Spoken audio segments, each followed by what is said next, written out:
Great. So yeah, so this is going to be just a short slide presentation about the gallery exhibition Regeneration on Hounslow Heath, and I'm just going to talk you through the exhibition, but also the process in making it, where it started from, what the outcomes were, like how the exhibition evolved, and it all started with the fire, which was in 2018, and we'll go on to the next slide, and I'll just talk to you through. These are some images which I actually took on my phone, and this came from a chance walk around Hounslow Heath in 2018. I believe it was March. It was during a very dry spell of weather, and I went to the heath by chance, and I went to walk around, and I found that this fire had occurred, and these are the images that I took on my phone of that fire, and I felt it was really important to document the impact of this, so I started taking photos, and these are the first four. Interesting, the top left and the bottom left I actually used in later compositions for the paintings that I've made. Yeah, and then if we go on to the next slide.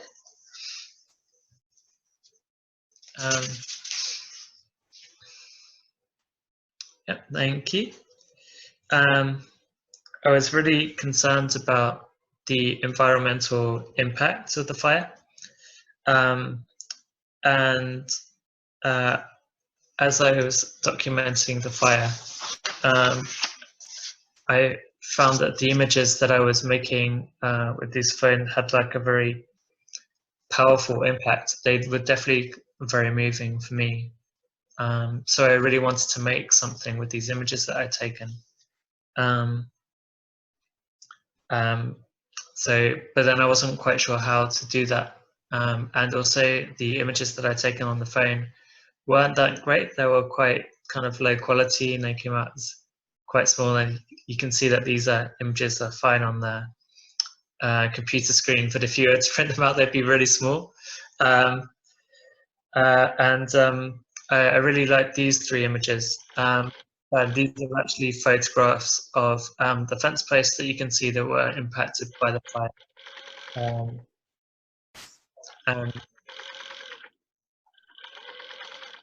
Can everybody hear me okay? Yeah.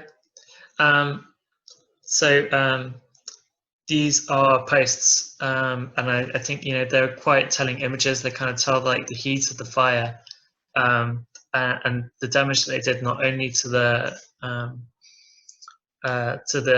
heath itself, but also to like the property that was on the heath too. And then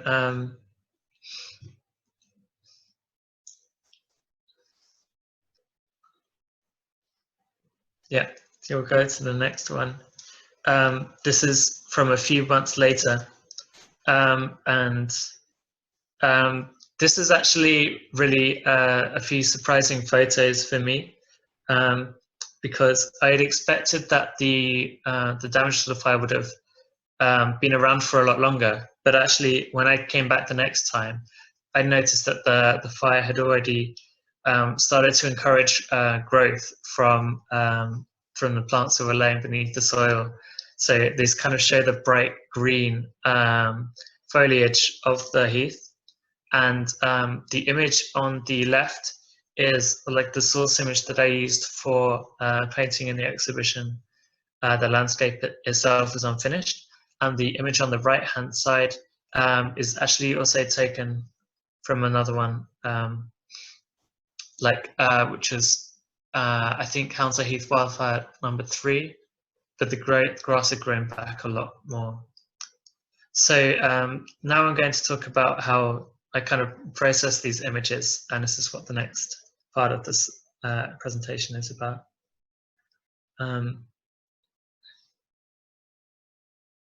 If we could go to the next slide.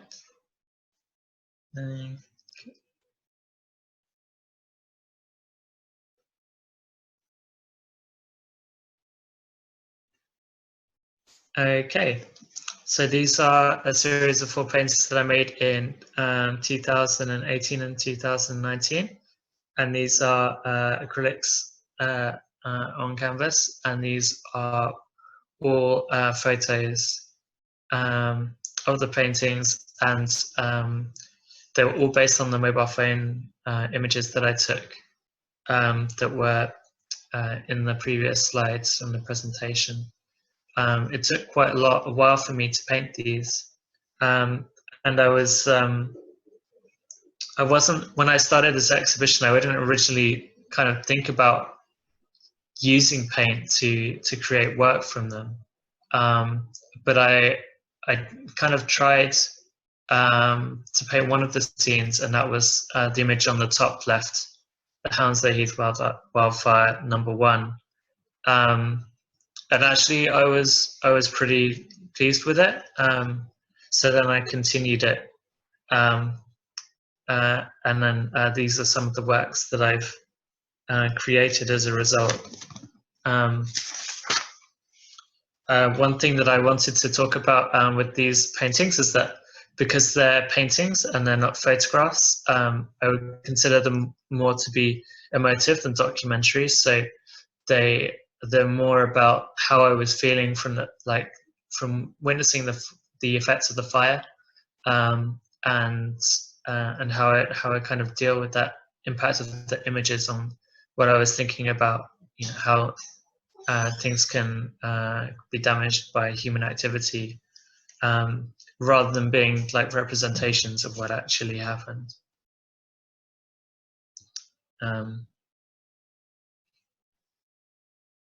Yeah, and then these are another 2 images from the series. And I started playing with scale around this time, and these are actually quite a bit smaller, kind of about A4 size, and you can see them, of course, if you go onto the website Hounslow Visual Arts, and if you look at the exhibition. But around this time I was thinking already, how would I present these works as an exhibition, which is something that I never really did before. When I was making works, I didn't really consider how they would be presented. But then I kind of came across or thought about the idea of doing a salon hang, say, for example, in one of the Royal Academy exhibitions, and having all of the works presented together on the same wall, but having like a variety of different sizes. And I really like these ones, especially the one on the right, the oval painted one, which is something that I never done before this exhibition. I never tried painting on an oval canvas, and it was a really interesting experience to me. It's also the smallest one in the series. Yeah, and yep, and the next part is about 2019, when I returned to the Heath. And I wanted to continue to document the Heath, and see what the long-term effects of the fire have been. So I went back and I took photographs of the landscape, and this was taken in 2019 in the summertime. These images are both in the exhibition. So the image on the left is called Another Fire, and that's because you may see in the presentation there is a vapor trail in the background of smoke, and that was because when I was traveling to the Heath on that day, there was another big fire that was happening in Hounslow. It was a hot summer day, and I actually even saw fire engines head towards the direction of that smoke trail when I was on the way to walk around Hounslow Heath. Which is really interesting. I'm not quite sure about the area where this is happening, but it seemed to be maybe another green space because it was quite a large fire. And then the image on the right, you can see is actually a direct image a photograph of the same scene in the first painting that I made. So if you probably notice the tree that's near the point of the vanishing point of the image, and you can see how it's changed, but also like how the fire has stripped away the leaves from the trunk and the lower part of the tree. So that's something that's like a trace that has remained from the fire in 2020. So yeah, and these are small scenes. These are actually from similar areas that I documented in the first walk that I did in 2018, immediately after the fire. And I was really interested in seeing what had changed and what hadn't. For some people, they may seem unrecognizable, but actually the image on the right-hand side is the same view as the painting, the Hounslow Heath Wildfire #3, which depicts like quite a lot of black soil, and definitely very little grass, and the trees as well were very seem to be quite damaged. So yeah, so that was very interesting. So I'm going around the similar path, and I'm taking photographs of the similar scenes to see how things changed as they go around. Great. And oh, could we go back one slide?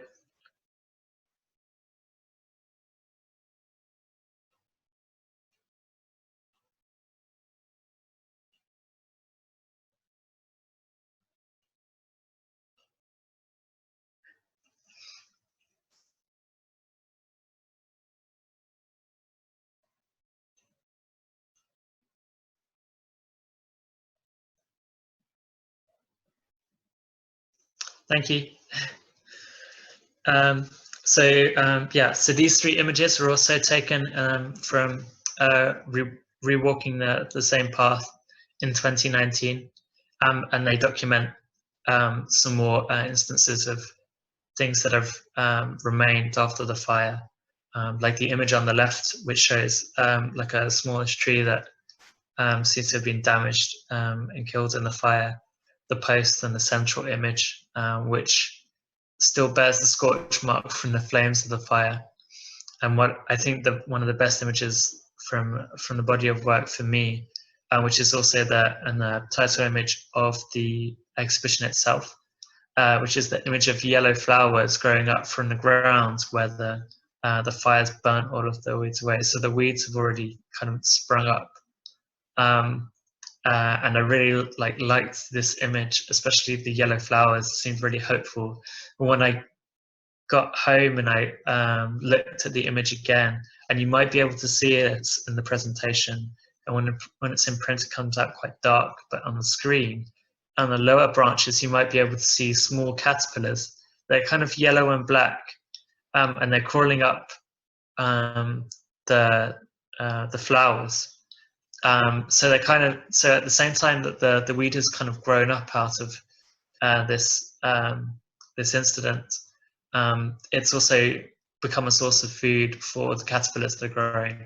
So there's this really big kind of message of life and death kind of cycling through these images. Yeah, which is, if we go on to the next slide, there's another example of this. Yes, and these are like apples. These 2 images are from around the same tree. So you have the apples in the tree that are still on the tree. I guess this is autumn time, and then the ones that have fallen off as well, like becoming source of food. And this is something that I keep seeing whenever I go around the heath. This is kind of cycle of life and death that kind of happens. And I'm very interested in like these plants that are in the heath, like who grew the apple trees, why were they originally there? They could have been orchards originally, because there's quite a few in a certain area of the heath as well, and different types. So there's a lot of history in the plants that are around the heath itself.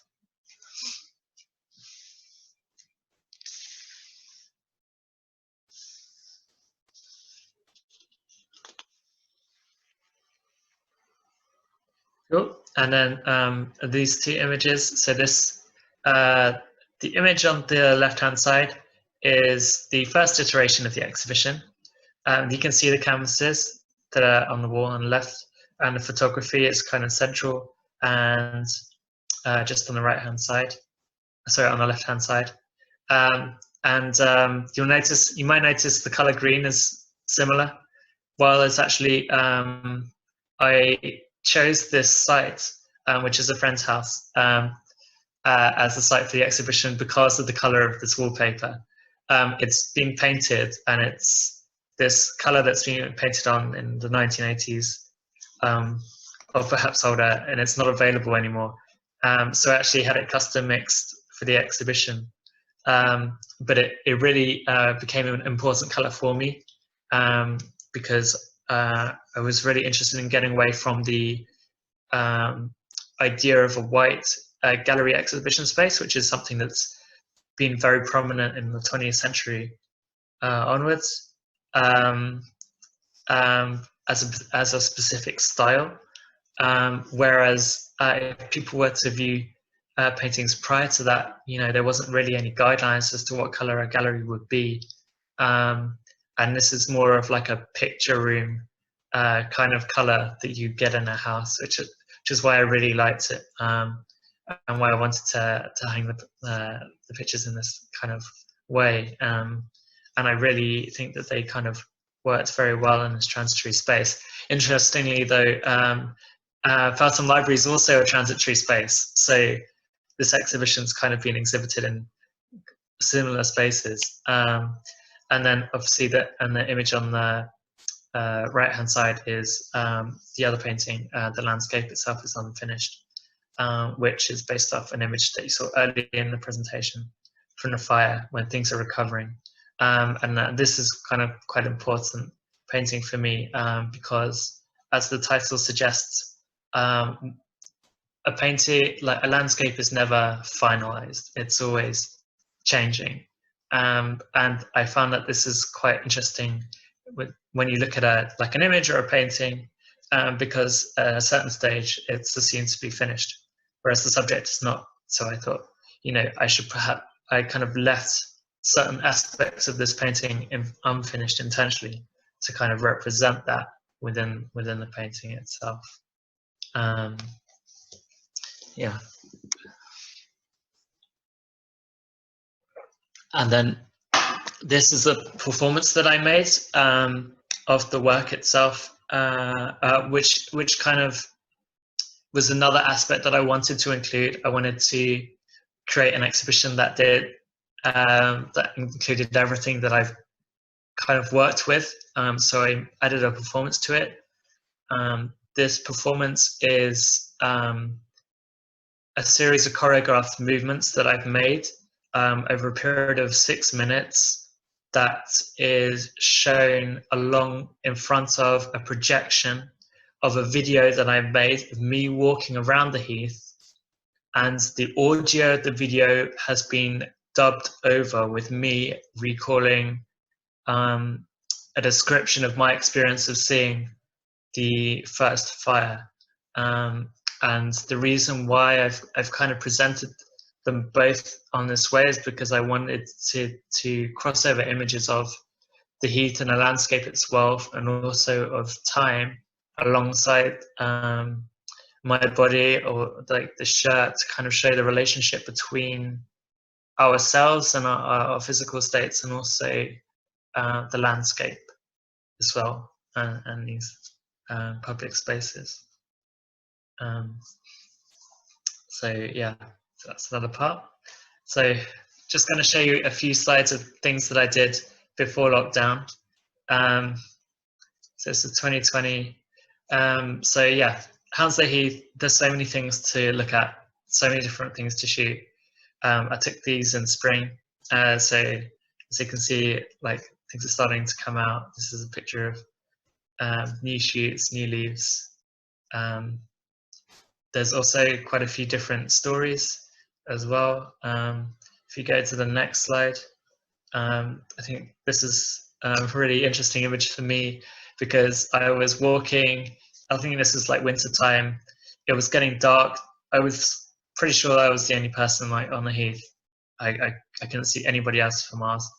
And then I heard this big noise, and this huge flock of birds just flew up into the air and started moving around and swarming into a murmuration. So I managed to capture this photo, which shows them in mid-flight, which I just was kind of really difficult, but it was such an interesting experience. And I found that the more I went to the heath, the more these things would happen when I went there. Yeah. And then this is another area that I found recently. And I took this photo very quickly. I like this corridor of bushes just because it reminded me of, I think, an etching by Graham Sutherland, who's like a kind of modernist landscape surrealist painter in Britain, and was very interested in the way that the relationship between our memory and our mind and the landscape itself. And yeah, if we go to the next slide, and yeah, and this is like another area that I found recently. It's a woodland area with a path, and I was interested in talking about this way of walking, in the way that walking is a kind of representation of our thought process. And I'm very interested in the difference between an urban environment and the way that we walk around an urban space, and a kind of quasi-rural environment like a heath, but with wooded paths and obstacles, and how that relates to the way that we think, and also in a relationship between creativity and walking and thoughts. Yeah, and how the landscape affects our behavior, and how trees affect the way that we think. So yeah, that is the presentation. That's the talk. Thank you guys. Thank you everyone for sticking it out.